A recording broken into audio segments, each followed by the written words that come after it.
রাজনীতিতে যা করা দরকার আমরা তা করব এবং আমাদের প্রধান কাজ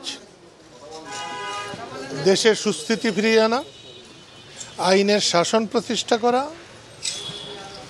শেখ হাসিনার নেতৃত্বে আওয়ামী লীগকে যে স্বৈরাচার বলা হচ্ছে সেই স্বৈরাচারই এখন চলবে না। একই জিনিস, মানুষের যাতে নিরাপত্তা থাকে, সম্মান থাকে, এইটার জন্যে। আমার বাসায় আক্রমণ করেছে, যদি এটা সম্ভব হয় তাহলে দেশে তো সকলের বাসায় আক্রমণ করা সম্ভব, কারোর নিরাপত্তা নাই। হ্যাঁ, এটা যদি পাকিস্তান হয়ে যেত, আমি পাকিস্তান ভেঙেছিলাম, তার জন্য আইনানুগ আমার ফাঁসি হয়ে যেত, আমার এতে তো কোনো আপত্তি ছিল না, এখনও নাই।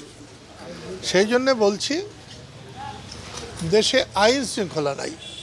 আপনি তাকিয়ে দেখেন কতজন পুলিশ এসছে, ওই যে দেখছেন, কিন্তু যখন বাড়ি ভাঙছে তখন একজন পুলিশও ছিল না। এইটা হচ্ছে আমাদের প্রশাসন পরিচালনার ব্যত্যয়, আমাদের বুদ্ধির অভাব।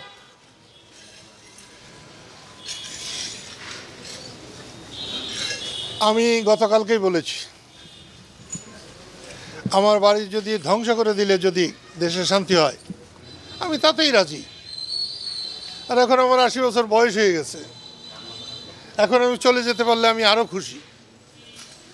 তো সেই জন্য বলছি, সরকারকেও বলছি, যারা আন্দোলন করে শেখ হাসিনার পতন ঘটিয়েছিলেন, শেখ হাসিনার পতন আর মুক্তিযুদ্ধের পতন এক কথা না।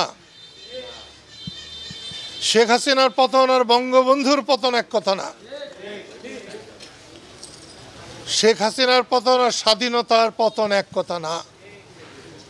এই জিনিসগুলো এখন কেউ কেউ বুঝতে চাচ্ছেন না।